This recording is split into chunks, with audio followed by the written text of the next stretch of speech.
প্রিয় শিক্ষার্থী, আসসালামু আলাইকুম। আজকে তোমাদেরকে আবারও হিসাব বিজ্ঞান বিভাগের অনলাইন ক্লাসে স্বাগত জানাচ্ছি।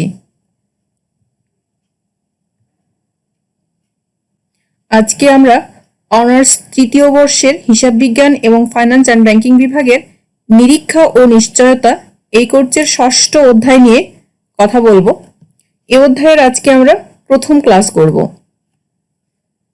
প্রিয় শিক্ষার্থী, এই অধ্যায়টার টপিকস হচ্ছে নিরীক্ষার সাক্ষ্য প্রমাণপত্র বা অডিট এভিডেন্স। শিক্ষার্থী, তোমরা জানো যে আজকে বা আধুনিক যুগে নিরীক্ষাটা অতীব গুরুত্বপূর্ণ।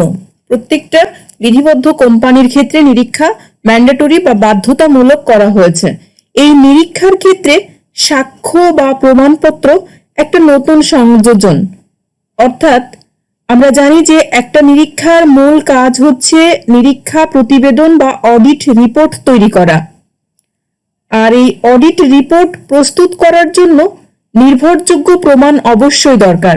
শুধু আমি মুখে মুখে কোনো রিপোর্ট তৈরি করে দিলাম, আমার কোনো রিপোর্টের কোনো প্রমাণপত্র বা কোনো এভিডেন্স থাকলো না, তাহলে সেই রিপোর্ট গ্রহণযোগ্য হবে না।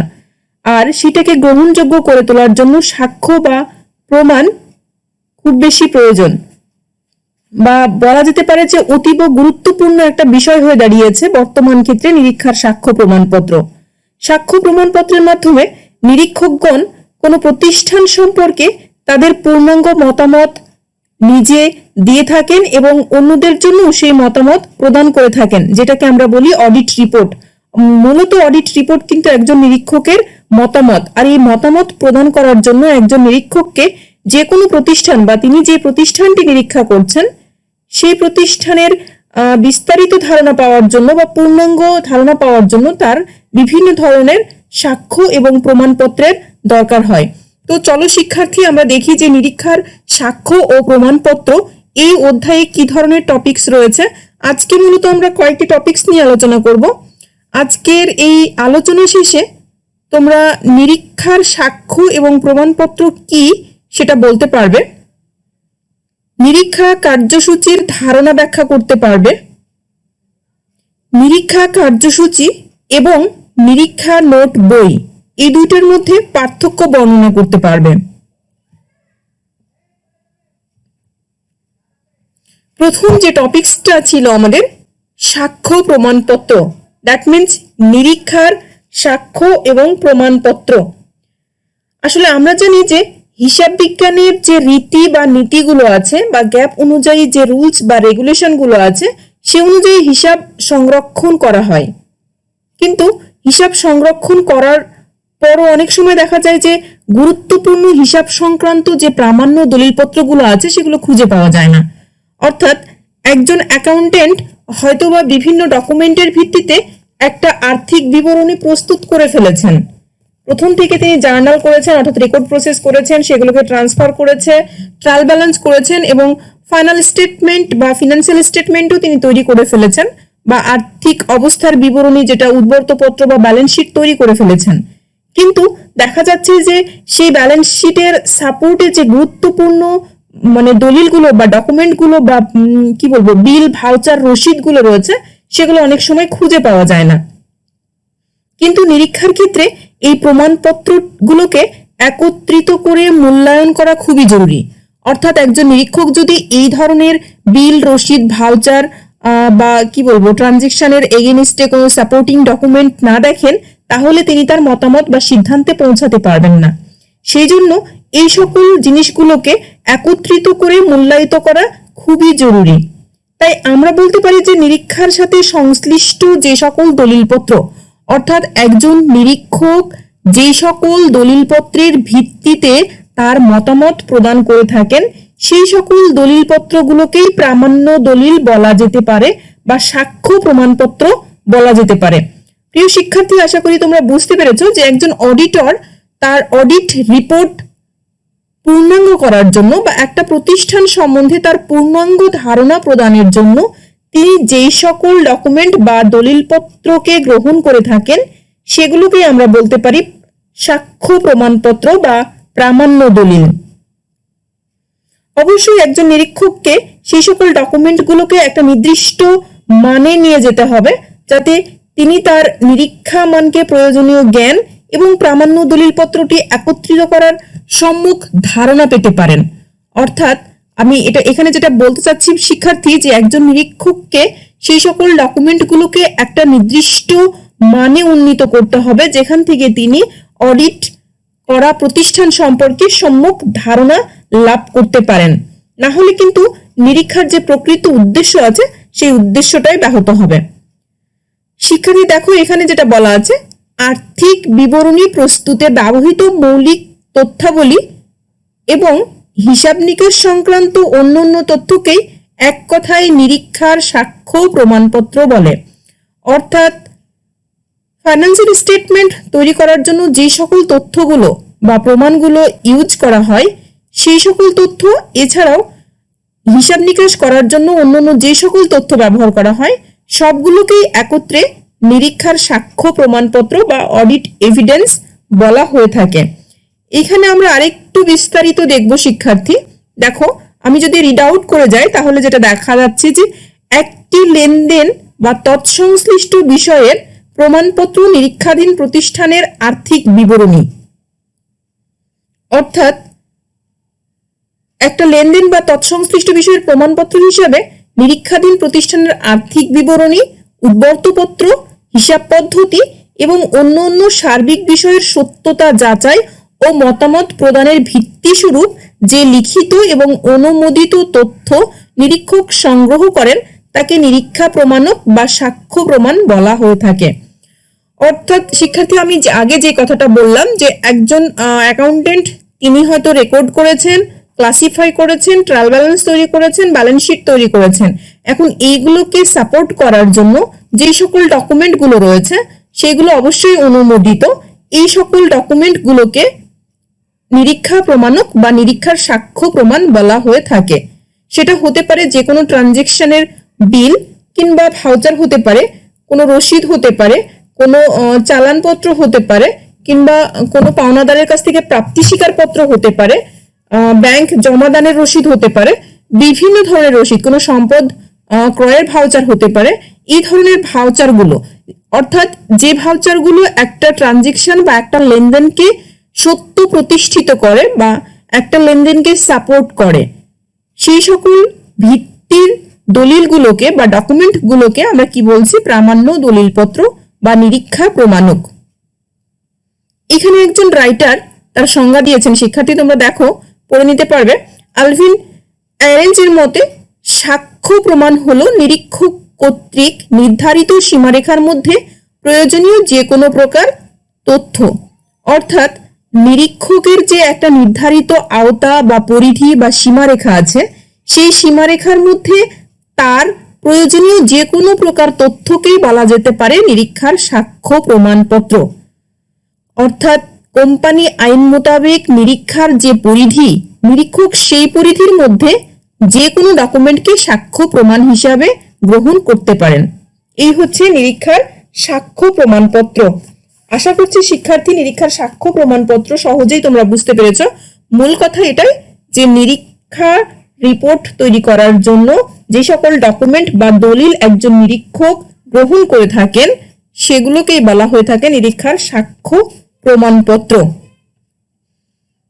শিক্ষার্থী, এর পরের যে টপিকসটা রয়েছে নিরীক্ষা কার্যসূচি, এটাকে আমরা নিরীক্ষা কার্যক্রমও বলতে পারি, আবার নিরীক্ষা কর্মসূচিও বলতে পারি। তোমরা কর্মসূচি বা কার্যসূচি এই ধরনের শব্দগুলোর সাথে অবশ্যই পরিচিত। তোমরা জানো যে আসলে কার্যসূচিতে কি ধরনের বিষয়বস্তু থাকে বা কার্যসূচি কাকে বলা হয়ে থাকে। সাধারণত কোনো কাজের যদি আমরা পরিকল্পনা করে থাকি বা কোনো কাজ করব এই মর্মে সিদ্ধান্ত গ্রহণ করে থাকি, তাহলে সেই কাজটা আমরা কিভাবে করব, কখন করব, কার দ্বারা করব, সেগুলো সম্বন্ধে ডিটেলস বা বিস্তারিত একটা বিবরণ আমরা মনের মধ্যে ছবি এঁকে নিই। অনেক সময় সেটা হতে পারে লিখিত। তো নিরীক্ষা কার্যসূচি বা নিরীক্ষা কার্যক্রমও ঠিক সেই রকম, যে আমরা নিরীক্ষা যে কাজটা করব সেটা কিভাবে করব, কোন কোন কর্মচারীর মাধ্যমে করব, কাকে দিয়ে কোন কাজটি করাবো, এই যে ডিটেলস, এই ডিটেলস যে বিষয়টা সেটাকে আমরা সাধারণত নিরীক্ষা কার্যসূচি বলে থাকি। শিক্ষার্থী, আসলে একজন নিরীক্ষক তার কাজ সম্পাদনের কাজে নিয়োজিত ব্যক্তিকে তার কাজ সম্পাদনের জন্য যথাযথ পরিকল্পনা প্রণয়ন করিয়ে দেন। অর্থাৎ অনেক সময় একজন নিরীক্ষক নিজেই কাজ করেন না, তার সাবঅর্ডিনেট যারা আছে সকলকে নিয়েই কিন্তু তিনি তার কাজটা করেন। তো একজন নিরীক্ষক নিরীক্ষা কাজ সম্পাদনের জন্য কাজে নিয়োজিত ব্যক্তিকে কাজ সম্পাদনের যথাযথ পরিকল্পনা প্রণয়ন করেন। এইরূপ যে পরিকল্পনাগুলো করা হয়ে থাকে সেই পরিকল্পনাগুলো কাজ হচ্ছে কিনা সেগুলো অনেক সময় তদারকিও করতে হয়। তাই একটা নিরীক্ষা কার্য সুচারুরূপে সম্পাদন হচ্ছে কিনা, অর্থাৎ আমরা যেইভাবে মনের মধ্যে ছবি এঁকে নিয়েছিলাম বা যেইভাবে আমি কাজটা সম্পাদন করব চিন্তা করেছিলাম সেভাবে কাজটা হচ্ছে কিনা সেটার জন্য আমার তদারকি করা প্রয়োজন। তো তদারকি করার সময় এই জন্য আমাদের একটা লিখিত পরিকল্পনা থাকা প্রয়োজন। তো নিরীক্ষা কার্যক্রম বা নিরীক্ষা কার্যসূচি আসলে একটা নিরীক্ষার পরিকল্পনা, অর্থাৎ নিরীক্ষা কাজটাকে সুচারুরূপে সম্পাদন করার জন্য নিরীক্ষক তার কাজের সুচিন্তিত একটি পরিকল্পনা রচনা করেন। নিরীক্ষা কাজের এই পরিকল্পনা বা এই প্ল্যানিং এটাকেই বলা হয়ে থাকে নিরীক্ষা কার্যসূচি। প্রিয় শিক্ষার্থী, আশা করি তোমরা বুঝতে পারছো যে নিরীক্ষা কার্যসূচি হচ্ছে নিরীক্ষা কাজ সংক্রান্ত পরিকল্পনা।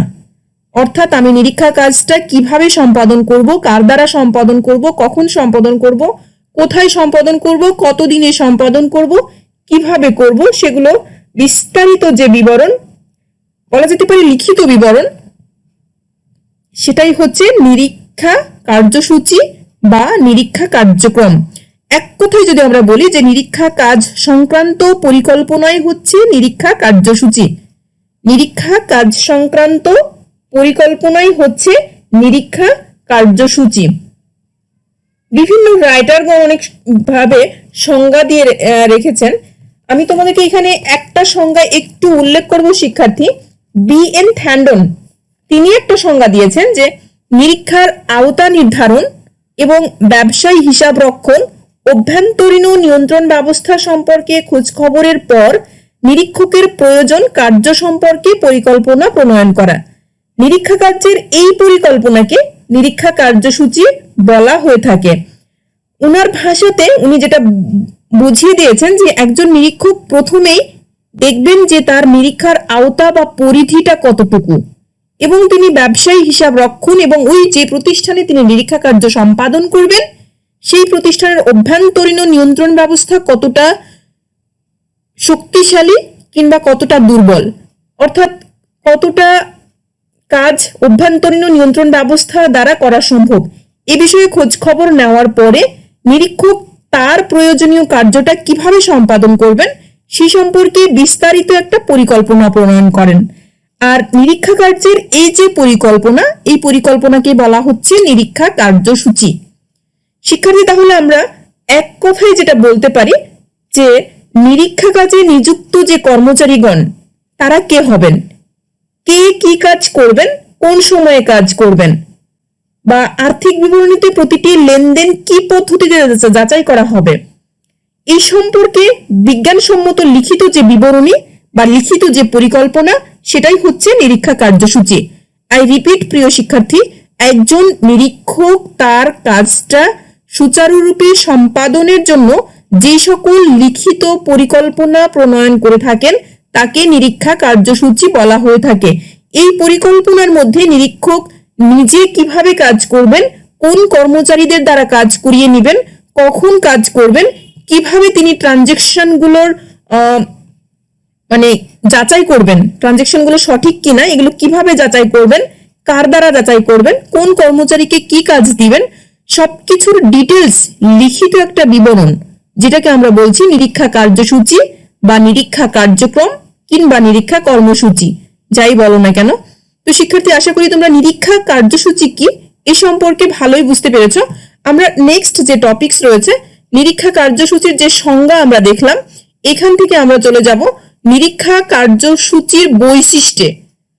আমরা যে সংজ্ঞাগুলো দেখেছি শিক্ষার্থী, সেই সংজ্ঞা থেকে আমি আশা করছি তোমাদেরকে যদি ক্লাসে এর বৈশিষ্ট্যগুলো লিখতে বলতাম তোমরা সংজ্ঞা বিশ্লেষণ করে অবশ্যই 2-4টে বৈশিষ্ট্য লিখতে পারতে।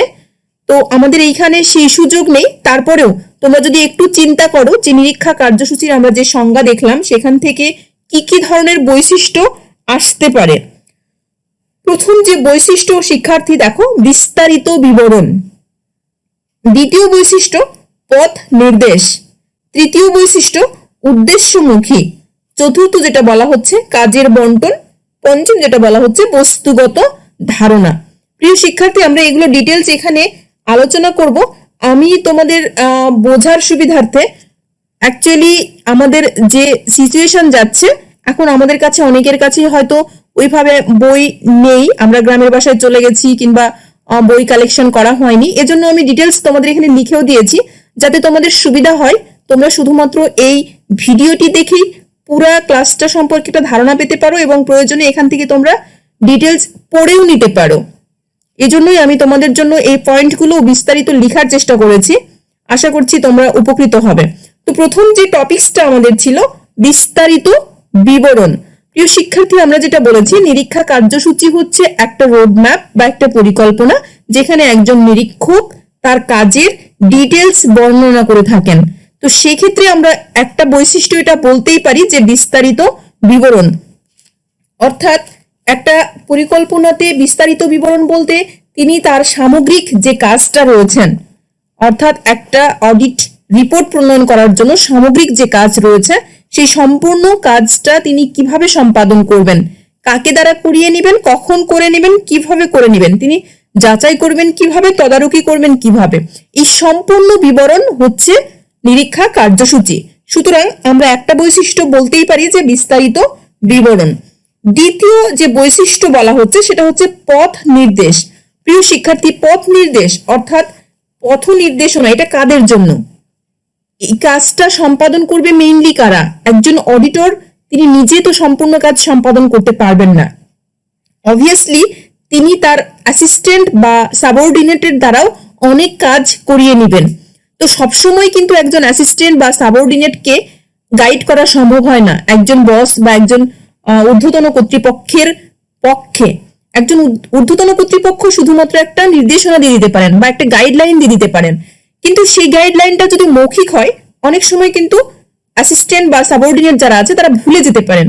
কিন্তু যদি একটি লিখিত নির্দেশনা দিয়ে দেওয়া হয় তাহলে সেই নির্দেশনা মোতাবেক অ্যাসিস্ট্যান্ট বা সাবঅর্ডিনেট যারা আছে তারা যে কোনো সময় কিন্তু সেই কাজটা করে নিতে পারে বা তাদের নির্দেশনার ফলো আপ তারা নিজেই করে নিতে পারে।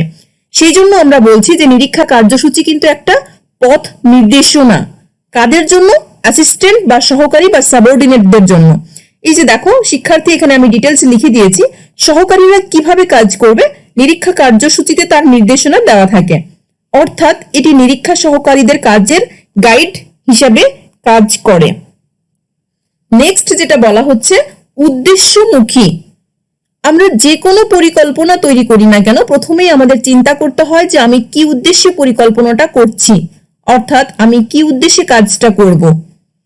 তো নিরীক্ষার কাজের মেইন উদ্দেশ্য হচ্ছে একটা নিরীক্ষার রিপোর্ট তৈরি করা, যেটাকে আমরা অডিট রিপোর্ট বলতে চাই বা নিরীক্ষা প্রতিবেদন বলে থাকি, সেটা তৈরি করা।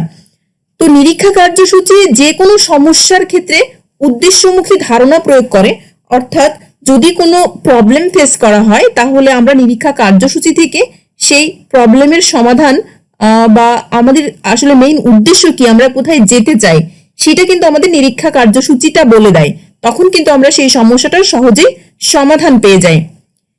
এটি একটি লিখিত পরিকল্পনা।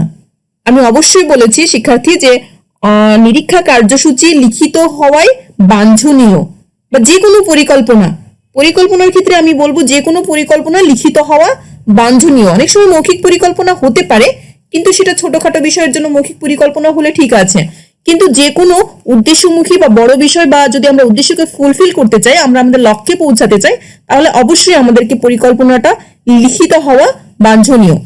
এখানে যেটা বলা হচ্ছে যে নিরীক্ষা কার্যের ধরন, সময় এবং পদ্ধতি সবকিছুই লিখিত থাকে এখানে, অর্থাৎ আমি কিভাবে আমার কার্য সম্পাদন করব, কার দ্বারা কোন কাজটি করব, কোন সময়ে করব, এই জন্য সবকিছু যেহেতু লিখিত থাকে সুতরাং এটাকে আমরা বলতে পারি যে একটা লিখিত পরিকল্পনা। আর আমি আগেও বলেছি সহকারীরা অনেক সময় মৌখিক নির্দেশনা বুঝতে না পারতে পারেন, অর্থাৎ একজন ঊর্ধ্বতন কর্তৃপক্ষ মৌখিকভাবে অনেক কিছুই বলে গেলেন, কিন্তু একজন সাবঅর্ডিনেট হয়তো সেটা বুঝতে পারছেন না। সেই ক্ষেত্রে লিখিত হলে তিনি তার নিজের মতো করে বুঝে নিতে পারেন। নেক্সট, কাজের বন্টন। আমরা আসলে আমাকে কোন কাজটা করতে বলা হয়েছে, যদি আমি সঠিক নির্দেশনা না পাই, আমরা অনেক সময় সেই কাজটা ধরে নিই যে আমার অন্য যে আরেকজন সহকারী আছে কিংবা আমার আরেকজন আছে তিনি হয়তো করে নেবেন, এরকমটা চিন্তা করতে পারি। এই জন্য কাজের বন্টন কিন্তু অনেক বড় একটা বিষয়। যদি আমাকে নির্দিষ্ট করে কোনো কাজ করে দেওয়া হয় তাহলে, বা নির্দিষ্ট করে নির্দেশনা দেওয়া হয় তাহলে আমরা সেই কাজটা করতে বেশি স্বাচ্ছন্দ্য বোধ করি। আমি চিন্তা করি না যে এই কাজটা অন্য কেউ করবে কিংবা অন্য কেউ করে নিতে পারে, আমি বসে থাকবো, এরকম চিন্তা করার সুযোগ তখন থাকে না। এই জন্য নিরীক্ষা কার্যসূচিকে কাজের বন্টন রেখাও বলা যেতে পারে। অর্থাৎ এখানে কাজের বন্টন করা হয়ে থাকে, সংশ্লিষ্ট প্রত্যেকের উপর অর্পিত দায়িত্ব নির্দিষ্ট করা থাকে। সুতরাং কেউ কারো দায়িত্ব অন্যের উপর চাপিয়ে দেওয়ার টেন্ডেন্সি এখানে পাওয়া যায় না। এটা অনেক বড় একটা সুযোগ আর কি। আর যদি আমরা এরকমটা না করি বা এরকম কোনো পরিকল্পনা না থাকে তাহলে অনেক সময় আমাদের কাজ পিছিয়ে যেতে পারে। বস্তুগত ধারণা, যেটা বলা হচ্ছে শিক্ষার্থী, একটা নিরীক্ষা কার্যসূচি কোনো কাল্পনিক বিষয় নয়। অর্থাৎ এটা আমার মনোভাবনা নয়, আমি মনে মনে একটা জিনিস কল্পনা করে নিলাম, স্বপ্ন দেখলাম, ঠিক সেরকমটা নয়। এটা বস্তুগত ধারণার ভিত্তিতে প্রতিষ্ঠিত। অর্থাৎ আমি চিন্তা করতে পারি যেটা, সেটা করতে নাও পারতে পারি, কিন্তু পরিকল্পনা বা কার্যসূচি এমন একটা বিষয় যেটা অবশ্যই বাস্তবে করা যায়, এটা কাল্পনিক কোনো বিষয় নয়। তো এই ছিল। এছাড়াও আরো কিছু বৈশিষ্ট্য রয়েছে শিক্ষার্থী। দেখো, নমনীয়তা, অবশ্যই ফ্লেক্সিবিলিটি থাকতে হবে। মানুষ সবসময় সব কাজ যে একেবারে পারফেক্ট করে নিতে পারে তা কিন্তু নয়। এজন্যই কার্যসূচি অবশ্যই নমনীয় বা ফ্লেক্সিবল। এটাকে প্রয়োজন বোধে যে কোনো সময় পরিবর্তন করা যেতে পারে।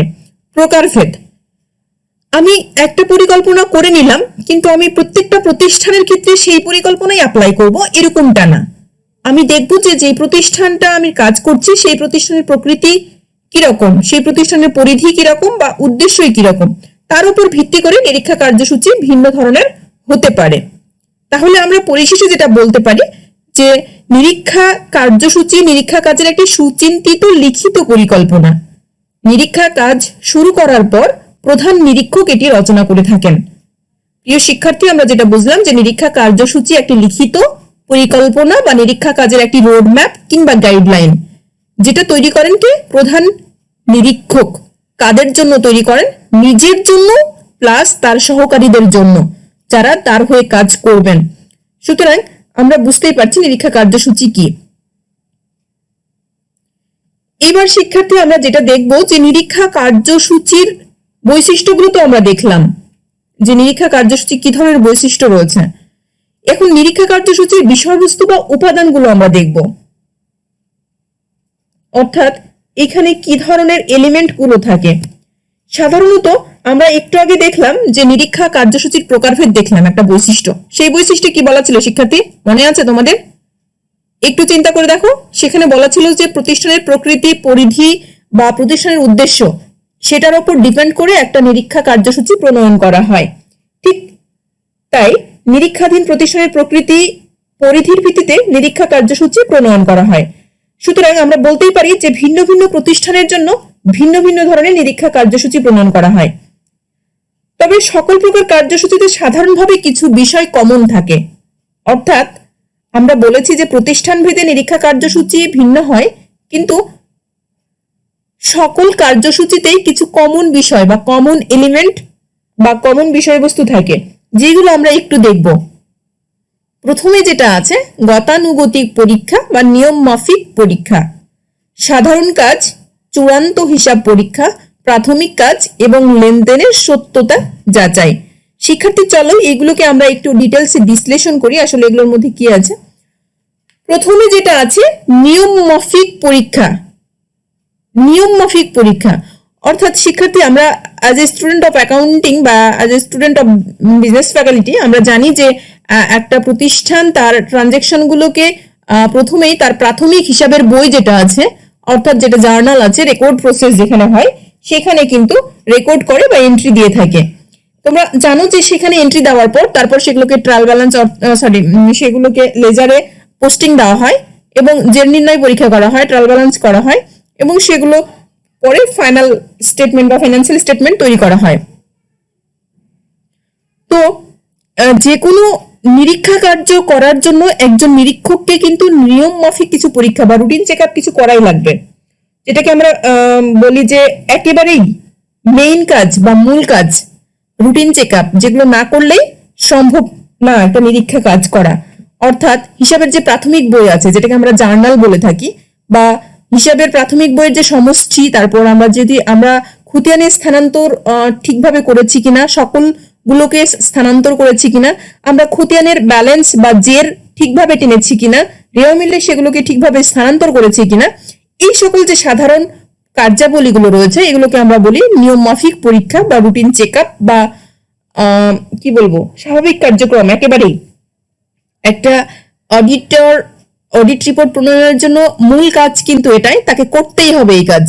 সুতরাং এটা প্রত্যেকটা প্রতিষ্ঠানের ক্ষেত্রেই এই কাজটা থাকে। সুতরাং এটা আমরা বলতেই পারি যে একটা কার্যসূচির কমন বিষয়বস্তু বা কমন উপাদান হচ্ছে নিয়ম মাফিক পরীক্ষা করা। সুতরাং কার্যসূচি প্রণয়ন করার সময় একজন নিরীক্ষক কে এই পরীক্ষাটা করবে, কিভাবে করবে, কত সময় ধরে করবে, এগুলো কিন্তু ঠিক করে দিতে পারেন।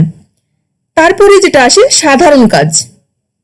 এখানে সাধারণ কাজ বলতে শিক্ষার্থী যেটা বোঝানো হয়েছে যে আইনের নির্দেশ যথাযথভাবে পালন করা হয়েছে কিনা, অর্থাৎ অ্যাকাউন্টিং এর যে রুলস আছে, অ্যাকাউন্টিং এর যে মান আছে, আন্তর্জাতিক যে হিসাব মান আছে, যেটা আমরা বলে থাকি যে gap, generally accepted accounting principle, এই প্রিন্সিপল গুলো ফলো করা হয়েছে কিনা এই বিষয়ে পরীক্ষা করা, এটা কিন্তু সাধারণ কাজ, অবশ্যই করতে হয়। নিরীক্ষাধীন প্রতিষ্ঠানের কর্তৃপক্ষের সাথে প্রয়োজনীয় আলোচনা করা এবং নিরীক্ষিত হিসাব সম্পর্কে রিপোর্ট প্রদান করা নিরীক্ষা কার্যসূচির অন্তর্ভুক্ত। আমরা জানি যে প্রত্যেকটা নিরীক্ষক যে প্রতিষ্ঠানের উদ্দেশ্য বা লক্ষ্য কিংবা প্রতিষ্ঠানের পরিধি যাই হোক না কেন, অবশ্যই একজন নিরীক্ষক তার নিরীক্ষা কার্যক্রম করার সময় দেখবেন যে এই প্রতিষ্ঠানটি আইনের নির্দেশনা যথাযথভাবে পালন করেছেন কিনা। সেটা শুধুমাত্র হিসাব আইন না, অন্যান্য আইন হতে পারে, আয়কর আইন হতে পারে, তোমার পরিবেশ আইন হতে পারে, বিভিন্ন ধরনের আইন। এই সকল আইনগুলো যথাযথভাবে পালন করা হয়েছে কিনা বা কোনো ব্যত্যয় ঘটেছে কিনা। এবং অনেক সময় হতে পারে যে ওই প্রতিষ্ঠানের কর্তৃপক্ষ যারা আছে তাদের সাথে বিভিন্ন ধরনের আলোচনা করা লাগতে পারে। আবার অনেক সময় রিপোর্ট প্রদান, অনেক সময় না, রিপোর্ট প্রদান তো মাস্ট, এগুলো কিন্তু সাধারণ কাজ, এই কাজগুলো করতেই হয়। সুতরাং একজন নিরীক্ষক তার কার্যসূচিতে এই উপাদানগুলো অবশ্যই রাখবেন। চূড়ান্ত হিসাব পরীক্ষা। নিরীক্ষা কার্যসূচির এ পর্যায়ে চূড়ান্ত হিসাব, ক্রয় বিক্রয় হিসাব এবং লাভ ক্ষতি হিসাব বা উদ্বর্তপত্র পরীক্ষা করা, এটা তো একটা রুটিন চেক আপের মধ্যেই আমরা বলেছি যে সকল ধরনের হিসাবগুলো পরীক্ষা করা, এটা একটা রুটিন চেক আপ। কিন্তু এছাড়াও সম্পত্তি এবং দায়ের অস্তিত্ব যাচাই করা, এটাও কিন্তু একজন নিরীক্ষা কার্যসূচিতে অবশ্যই রাখবেন। প্রাথমিক কাজ। প্রিয় শিক্ষার্থী, এই প্রাথমিক কাজ বলতে যেটা বোঝানো হয়েছে যে একজন নিরীক্ষক যখন নিয়োগপ্রাপ্ত হলেন তার কাজের জন্য, তো নিরীক্ষকের নিয়োগপ্রাপ্ত বৈধ কিনা, অর্থাৎ তাকে সঠিক নিয়ম মাফিক নিয়োগ প্রদান করা হয়েছে কিনা, নিরীক্ষা কাজ সংক্রান্ত সংশ্লিষ্ট হিসাবরক্ষণ ব্যবস্থা, অভ্যন্তরীণ নিবারণ ব্যবস্থা এবং নিরীক্ষাধীন প্রতিষ্ঠানের গুরুত্বপূর্ণ দলিলপত্র এবং নিরীক্ষা কাজ সংক্রান্ত শর্তাবলী ইত্যাদি পরীক্ষা করা প্রাথমিক কাজের অন্তর্ভুক্ত।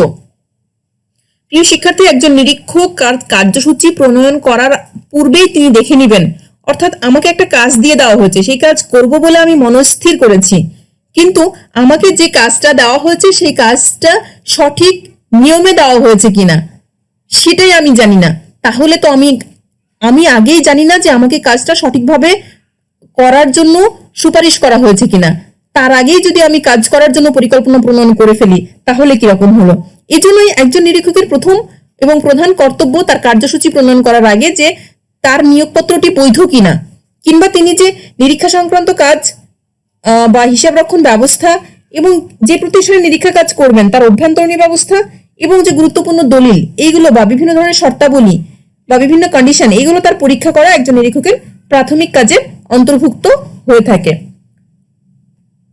প্রিয় শিক্ষার্থী, এরপরে আছে লেনদেনের সত্যতা যাচাই করা, অর্থাৎ প্রতিষ্ঠানের প্রকৃতি বা পরিধি যেরকমই হোক না কেন প্রত্যেকটা ট্রানজাকশনের সত্যতা বা ভেরিফিকেশন করা একজন নিরীক্ষকের অন্যতম প্রধান কর্তব্য।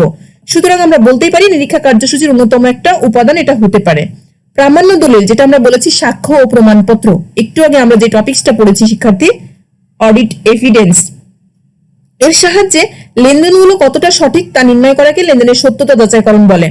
এই লেনদেনের সত্যতা যাচাইকরণ, এটার উপর তোমাদের একটা ক্লাস আছে, অনেকগুলো প্রশ্নও হয়, এটা খুব গুরুত্বপূর্ণ একটা টপিক, আমরা নেক্সট ক্লাস হয়তো এটার উপরে করব। তাহলে শিক্ষার্থী আমরা যেটা বলতে পারি যে একটি আদর্শ নিরীক্ষা কার্যসূচির ওপর বর্ণিত বিষয়গুলো আসলে অন্তর্ভুক্ত থাকা একান্তই অপরিহার্য। অর্থাৎ আমরা যে বিষয়গুলো বললাম সেই বিষয়গুলো যদি না থাকে তাহলে আমরা নিরীক্ষা কার্যসূচি আর মানে যে উপাদান সম্পূর্ণরূপে হয়েছে এটা বলতে পারি না। সুতরাং আমরা বলতে পারি এই সকল কমন উপাদানগুলো, অর্থাৎ প্রতিষ্ঠানের প্রকৃতি পরিধি যাই হোক না কেন, এই সকল কমন উপাদানগুলো অবশ্যই কার্যসূচির মধ্যে ইনক্লুডেড থাকবে, নতুবা সেটাকে কার্যসূচি বলা যায় না। নেক্সট, নিরীক্ষা কার্যসূচির উদ্দেশ্য। আমরা বৈশিষ্ট্য পড়লাম, আমরা উপাদান পড়লাম, এখন আমরা নিরীক্ষা কার্যসূচি আমাদের কেন প্রয়োজন, শিক্ষার্থী আমাদের পরিকল্পনা কেন প্রয়োজন। তোমরা নিশ্চয়ই জানো যে আমাদের সামান্য কলেজে আসতে গেলেও পরিকল্পনা করতে হয় যে আমরা সকালবেলা ঘুম থেকে 8টার সময় উঠবো, নইলে কলেজের ফার্স্ট ক্লাস 8:30টায় সেটা ধরতে পারবো না, বা 8টার সময় উঠে আমরা কি ধরনের নাস্তা করব, বা আমার নাস্তা কোথায় থেকে আসবে, কোন ড্রেস আপটা পরবো, এই সম্পূর্ণ এই ছোট্ট একটা বিষয় ক্লাস করতে যাব, তার জন্য আমাদের পরিকল্পনা প্রয়োজন। তাহলে নিরীক্ষা তো অনেক বড় একটা বিষয়, নিরীক্ষা কার্যসূচির জন্য বা নিরীক্ষা কাজের জন্য অবশ্যই পরিকল্পনা প্রয়োজন। তো আমরা কেন প্রয়োজন করব, মানে কেন আমাদের প্রয়োজন আর উদ্দেশ্যটাই কি, সেগুলো আমরা একটু দেখব। দেখো শিক্ষার্থী, এখানে যেটা বলছে যে নিরীক্ষা কাজের একটি সুচিন্তিত লিখিত পরিকল্পনাকে নিরীক্ষা কার্যসূচি বলে। নির্দিষ্ট সময়ে সুষ্ঠুভাবে নিরীক্ষা কাজ সম্পাদনের জন্য নিরীক্ষা কার্যসূচির প্রয়োজনীয়তা অপরিহার্য। অর্থাৎ আমি যদি সঠিক সময়ে কাজটা করতে চাই তাহলে অবশ্যই আমার একটা পরিকল্পনা থাকতে হবে। তো কিছু উদ্দেশ্যকে সামনে রেখে এই কার্যসূচি প্রণয়ন করা হয়, অর্থাৎ কোন কোন ধরনের উদ্দেশ্যের উপর ডিপেন্ড করে এই কার্যসূচি, সেই উদ্দেশ্যগুলো আমরা একটু দেখব। ফার্স্ট যে উদ্দেশ্য শিক্ষার্থী, তোমরা দেখতে পাচ্ছ নিয়ন্ত্রণ বা কন্ট্রোল। এই নিয়ন্ত্রণ বা কন্ট্রোল কাদের ওপর? আমার একজন প্রধান নিরীক্ষকের সাবঅর্ডিনেট যারা আছেন বা সহকারীরা যারা আছেন তাদেরকে আমরা নিয়ন্ত্রণ করা দরকার। কারণ আমি কাজ করার কথা মুখে বলে দিলাম, কোনো লিখিত পরিকল্পনা থাকলো না, কিংবা আমি যাদেরকে কাজ করার কথা বললাম তাদেরকে বললাম না তারা কি কাজ করবে, তাহলে তাদেরকে নিয়ন্ত্রণ করা খুব কঠিন। সুতরাং নিয়ন্ত্রণের জন্য একটা সঠিক দিক নির্দেশনা বা সঠিক গাইডলাইন থাকা প্রয়োজন। এজন্যই নিরীক্ষা কার্যসূচি অতীব দরকার। দেখো শিক্ষার্থী, নিরীক্ষা সহকারীদের উপর অর্পিত দায়িত্ব পালনে যদি কোনো অনিয়ম বা বিচ্যুতি হয় তা নিয়ন্ত্রণ করা যায় নিরীক্ষা কার্যসূচির মাধ্যমে। নেক্সট যেটা, নিরীক্ষা প্রতিবেদন প্রণয়ন। নিরীক্ষা কাজের শেষ ধাপ হচ্ছে প্রতিবেদন, আর এই প্রতিবেদন কিন্তু খুবই অপরিহার্য এবং গুরুত্বপূর্ণ বিষয়। তো নিরীক্ষা কার্যসূচি মোতাবেক নিরীক্ষা কাজ যদি সমাপ্ত হয় তাহলে সহকারীদের মন্তব্যের ভিত্তিতে নিরীক্ষা প্রতিবেদন প্রস্তুত করা সহজ হয়ে যায়। আর যদি আমার রোডম্যাপ বা পরিকল্পনা বা কার্যসূচি না থাকে তাহলে আমার রিপোর্ট প্রণয়ন করা একটু কঠিন হয়ে যায়, একটু না ভালোই কঠিন হয়ে যায়। আমি যদি নিয়ম মাফিক ভাবে সঠিকভাবে আমার পরিকল্পনা মোতাবেক এগিয়ে যাই তাহলে কিন্তু আমি সঠিক সময়ে আমার প্রতিবেদন প্রণয়ন করতে পারবো। বিভিন্ন বিষয় পরীক্ষা করা। নিরীক্ষা কার্যসূচিতে বিভিন্ন হিসাব সংক্রান্ত সকল বিষয় পরীক্ষার সুনিশ্চিত করা হয়। জবাবদিহিতা, এটা অবশ্যই সহকারীদের। নিরীক্ষা কার্যসূচি অনুযায়ী বন্টিত দায়িত্বের ভিত্তিতে নিরীক্ষা কাজে নিয়োজিত সহকারীদের জবাবদিহিতা সৃষ্টি করা নিরীক্ষা কার্যসূচির অন্যতম একটি উদ্দেশ্য। অর্থাৎ একজন নিরীক্ষক যে কোনো সময় একজন সহকারীকে প্রশ্ন করতেই পারেন যে এই কাজটি আমি তোমাকে লিখিতভাবে করতে বলেছি, তুমি সেটা কেন শেষ করনি, তোমাকে সময় দেওয়া ছিল। সেই জন্য জবাবদিহিতা সৃষ্টির জন্য কিন্তু নিরীক্ষা কার্যসূচি প্রয়োজন। আমি হয়তো মুখে মুখে বলে দিলাম, কোনো লিখিত দিলাম না, কোনো সময় বেঁধে দিলাম না, তাহলে কিন্তু আমি একজনকে প্রশ্ন করতে পারি না। কিন্তু যখন আমি তাকে সময় বেঁধে দিব, যখন আমি তাকে নির্দিষ্ট টাইম বলে দিব, কাজের উপায় বলে দিব, সবকিছু লিখিত নির্দেশনা দিয়ে দিব, তখন কিন্তু সে জবাবদিহি আমার কাছে, সে কেন কাজটি করতে পারেনি। সুতরাং আমার অ্যাসিস্ট্যান্টদের জবাবদিহিতা সৃষ্টির জন্য যে কোনো বা কাজের পরিকল্পনা বা কার্যসূচি থাকা অবশ্যই দরকার। সুতরাং আমরা বলতে পারি জবাবদিহিতা নিরীক্ষা কাজের অন্যতম একটি উদ্দেশ্য। কার্য বন্টন, এটা আমরা বৈশিষ্ট্যের মধ্যেও দেখেছি। শিক্ষার্থী, একজন নিরীক্ষক জানেন তার আন্ডারে যারা কাজ করেন তাদের মধ্যে কে কোন কাজটা করতে পারেন। প্রকৃতি প্রদত্তই কিন্তু আমরা সকলে সকল কাজের যোগ্য নই, আমরা সকলে সব কাজটাকে একইভাবে করতে পারি না। সেজন্যই আমি যার কাছে কাজ করছি তিনি কিন্তু জানেন যে আমি কোন কাজে এক্সপার্ট বা কোন কাজটা আমার দ্বারা ভালো হয়, সে অনুযায়ী একজন প্রধান নিরীক্ষক তার অধস্তন বা তার অ্যাসিস্ট্যান্টদের দক্ষতা, অভিজ্ঞতা বা যোগ্যতা অনুযায়ী কাজের বন্টন করে দেন। আর এই বন্টন করে দেওয়া কিন্তু নিরীক্ষা কার্যসূচির অন্যতম একটি উদ্দেশ্য। দেখা যাচ্ছে একজন ভালো অ্যাকাউন্টিং বোঝে, আরেকজন ভালো ইকোনমিক্স বোঝে অডিটের ক্ষেত্রে, তো আমি যাকে অ্যাকাউন্টিং বোঝে তাকে ইকোনমিক্স এর কাজ দিলাম, যে ইকোনমিক্স বোঝে তাকে অ্যাকাউন্টিং এর কাজ দিলাম। এটা একটু ডিফিকাল্ট তাদের জন্য, অনেক সময় তারা গড়বড় করে ফেলবে। সেই জন্য আমি একজন প্রধান নিরীক্ষক হিসেবে কি করব, আমার যারা সাবঅর্ডিনেট আছে তাদের দক্ষতা, তাদের অভিজ্ঞতা বা তাদের যোগ্যতা অনুযায়ী আমি তাদের মধ্যে কাজ বন্টন করে দেব। আর এই বন্টন করাও কিন্তু নিরীক্ষা কার্যসূচির অন্যতম একটা উদ্দেশ্য।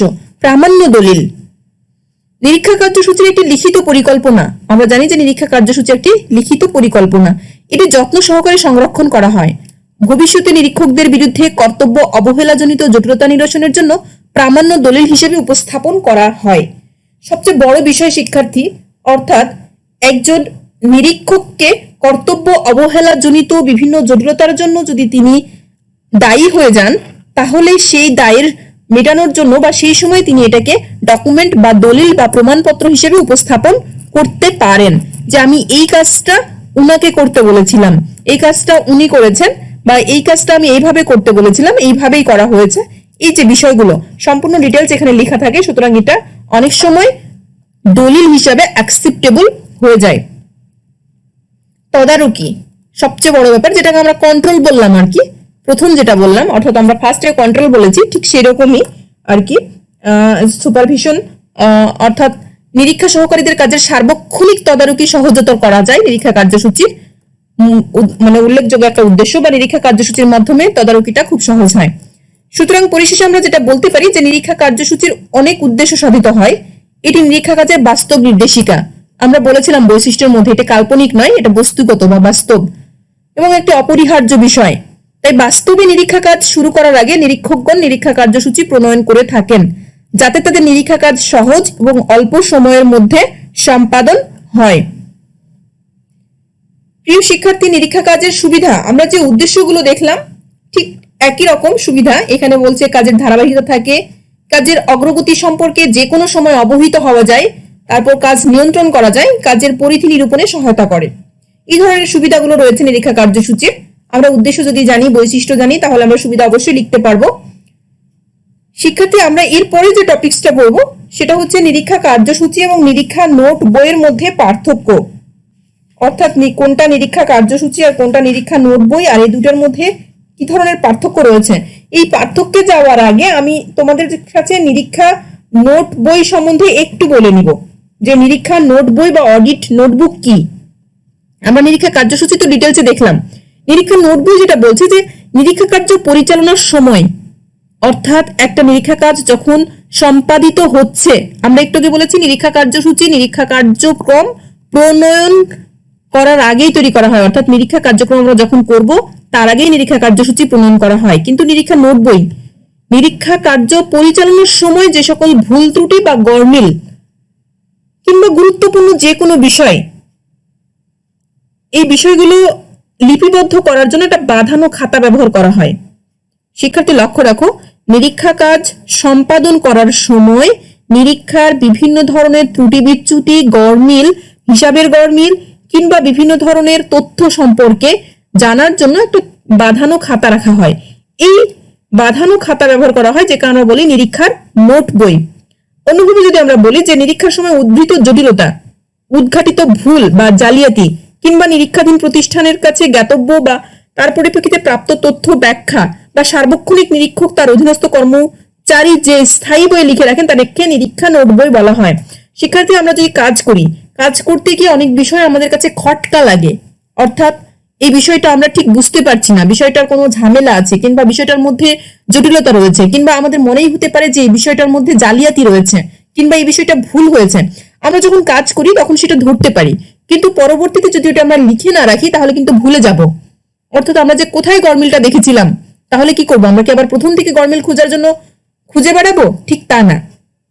এই জন্য নিরীক্ষা কার্য সম্পাদন করার সময় নিরীক্ষকগণ কিংবা আমরা যারা বলি যারা কাজ করছেন তারা একটা খাতা ব্যবহার করেন, যেটাকে আমরা বলছি বাঁধানো খাতা, কিংবা একটা বই ব্যবহার করেন যেখানে তারা লিখে রাখেন বা টুকে রাখেন যে এইখানে এই সমস্যাটা হয়েছে। শিক্ষার্থী, আমরা পড়াশোনা করার সময় অনেক সময় নোট বই রাখি, নোট রাখি, যে কোনো কঠিন কিছু হলে আমরা সেটা লিখে রাখি। ঠিক সেই রকমই নিরীক্ষা কাজ করার সময় কোনো কিছু গরমিল বা জটিলতা দেখা দিলে নিরীক্ষকগণ বা যারা কাজ করছেন তারা সেটা টুকে রাখেন একটা খাতাতে, সেটাকে বলা হচ্ছে নিরীক্ষা নোট বই। তো শিক্ষার্থী, আমরা এবার এই দুটার মধ্যে একটু পার্থক্য দেখে নিব, কি ধরনের পার্থক্য রয়েছে। আশা করি আমি যেটা বলেছি এই সংজ্ঞা দুটা প্লাস হচ্ছে নিরীক্ষা কার্যসূচি আমরা ডিটেলসে বলেছি, এটা বিশ্লেষণ করলে তোমরা কিন্তু জানতে পারবে। দেখো, প্রথম যে পার্থক্য, প্রকৃতি। আমরা বলেছি যে নিরীক্ষা কার্য পরিচালনার একটি সুচিন্তিত পরিকল্পনা হচ্ছে নিরীক্ষা কার্যসূচি, অর্থাৎ নিরীক্ষা কার্যসূচি একটি প্ল্যানিং বা পরিকল্পনা। আর নোট বই একটি গুরুত্বপূর্ণ বই বা খাতা, বলতে পারি যে নিরীক্ষা নোট বই একটি গুরুত্বপূর্ণ বই বা খাতা। বিষয়বস্তু, নিরীক্ষা বিষয়ক পরিকল্পনা এর বিষয়বস্তু, অর্থাৎ আমি নিরীক্ষা কার্যসূচি কিভাবে প্রণয়ন করব, নিরীক্ষা কাজটা কিভাবে সম্পাদন করব, সেই সম্পৃক্ত বিষয়গুলো নিরীক্ষা কার্যসূচিতে উল্লেখ থাকে। আর নিরীক্ষা নোট বইয়ে নিরীক্ষা বিষয়ক জিজ্ঞাসা, প্রাপ্ত তথ্য, ব্যাখ্যা, উদ্ঘাটিত ভুল, জালিয়াতি, এইগুলো কিন্তু উল্লেখ থাকে বা এইগুলো এর প্রধান বিষয়বস্তু। প্রস্তুত, আমি যদি তোমাদেরকে জিজ্ঞেস করি তোমরা নিশ্চয় বলতে পারবে যে নিরীক্ষা কার্যসূচি কে প্রণয়ন করে। আমি কিন্তু বলেছি প্রিয় শিক্ষার্থী, তোমাদের মনে আছে নিশ্চয় যে নিরীক্ষা কার্যসূচি প্রণয়ন করে প্রধান নিরীক্ষক। তাহলে নিরীক্ষা নোট বই কে প্রণয়ন করেন? যারা কাজ করেন তারা। প্রধান পরীক্ষকও কিন্তু কাজ করেন বা প্রধান নিরীক্ষকও কিন্তু কাজ করেন, সবসময় যে অ্যাসিস্ট্যান্টরা কাজ করেন তা কিন্তু না। সুতরাং আমরা বলতে পারি যে নিরীক্ষা কার্যসূচি প্রণয়ন করেন একজন নিরীক্ষক বা প্রধান নিরীক্ষক। কিন্তু এটা কখন তৈরি করা হয়? নিরীক্ষা কাজ আরম্ভের আগে এটি প্রস্তুত করা হয়, অর্থাৎ প্রস্তুতের সময় বলা যেতে পারে। পার্থক্যের বিষয়ে আমরা প্রস্তুতের সময় বলতে পারি, অর্থাৎ নিরীক্ষা কার্যসূচি প্রস্তুত করা হয় নিরীক্ষা কার্য শুরু করার আগে, বা আর নিরীক্ষা নোট বই চলাকালীন সময়, অর্থাৎ আমি যখন কাজ করছি আমার যেটা গরমিল মনে হচ্ছে, যেটা সমস্যা মনে হচ্ছে সেটা লিখে রাখছি। সুতরাং একটা প্রস্তুত করা হয় আগে আর একটা প্রস্তুত করা হয় কাজ চলাকালীন সময়ে। উদ্দেশ্য, কর্মচারীদের মধ্যে সঠিকভাবে কাজ বন্টন ও নির্দিষ্ট সময়ের মধ্যে নিরীক্ষা কাজ সম্পূর্ণ করাই এর মুখ্য উদ্দেশ্য।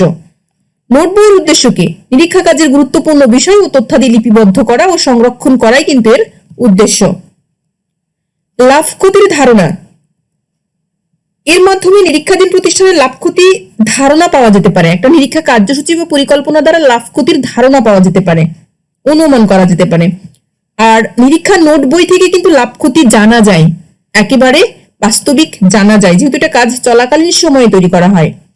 প্রণেতা, এবারে আমরা বলতে পারি যে প্রধান নিরীক্ষক এটি প্রণয়ন করেন, নিরীক্ষা কার্যসূচি প্রণয়ন করেন প্রধান নিরীক্ষক নিরীক্ষা কার্য আরম্ভের পূর্বে। আর নিরীক্ষকের সহকারীরা এটি প্রণয়ন করেন, অর্থাৎ যারা কাজ করেন কাজ চলাকালীন সময়ে তাদের কোনো সমস্যা হলে তারা এটি প্রণয়ন করে থাকেন। সুতরাং আমরা বলতে পারি এটা সহকারীরা প্রণয়ন করে থাকেন। তো শিক্ষার্থী, এই ছিল নিরীক্ষা কার্যসূচি এবং নিরীক্ষা নোট বইয়ের মধ্যে পার্থক্য। এখান থেকে মেইনলি আমাদের যে প্রশ্নগুলো আসে তোমরা নিশ্চয় দেখতে পাচ্ছ, নিরীক্ষার সাক্ষ্য প্রমাণপত্র কি তা বলো, নিরীক্ষা কার্যসূচির ধারণা ব্যাখ্যা করো। তোমাদের জন্য সবচেয়ে গুরুত্বপূর্ণ প্রশ্ন এখানে নিরীক্ষা কার্যসূচি এবং নিরীক্ষা নোট বইয়ের মধ্যে পার্থক্য বর্ণনা করো। এটা তোমাদের জন্য খুব ইম্পর্টেন্ট একটা প্রশ্ন। আশা করছি আজকের যে আলোচনা, এই আলোচনা থেকে তোমরা এই পার্থক্যগুলো অবশ্যই খুব সহজেই জানতে পেরেছো বা বলতে পারবে। আর দ্বিতীয় যে প্রশ্নটা রয়েছে, নিরীক্ষা কার্যসূচির ধারণা ব্যাখ্যা করো, এই ধারণা বলতে ডিটেলস বলা হয়েছে, বৈশিষ্ট্য, উপাদান, সুবিধা, উদ্দেশ্য সবকিছু। তোমরা মেইনলি নিরীক্ষা কার্যসূচির বৈশিষ্ট্যটা যদি ভালো করে পড়ো তাহলে কিন্তু এর ডেফিনেশন কিংবা সুবিধা কিংবা উদ্দেশ্য সবকিছুই ভালো করে জানতে পারবে। আশা করছি শিক্ষার্থী আজকের ক্লাস থেকে তোমরা কিছুটা হলে উপকৃত হয়েছ। তো আজকে এ পর্যন্তই। আগামীতে তোমাদের জন্য এই চ্যাপ্টারের দ্বিতীয় ক্লাস নিয়ে আমি হাজির হব। দ্বিতীয় ক্লাসের যে টপিকস গুলো রয়েছে প্রিয় শিক্ষার্থী, আমাদের হাউসিং আছে, ভেরিফিকেশন আছে, ভাউচার আছে, এই টপিকস গুলোর উপর হয়তো আমরা দ্বিতীয় ক্লাস করব, হয়তো না, আমরা এই টপিকস গুলোর উপরই দ্বিতীয় ক্লাস করব। তো শিক্ষার্থী, সেই পর্যন্ত তোমরা সকলেই সুস্থ থাকো, ভালো থাকো, পড়াশোনার মধ্যে থাকো। আল্লাহ হাফেজ।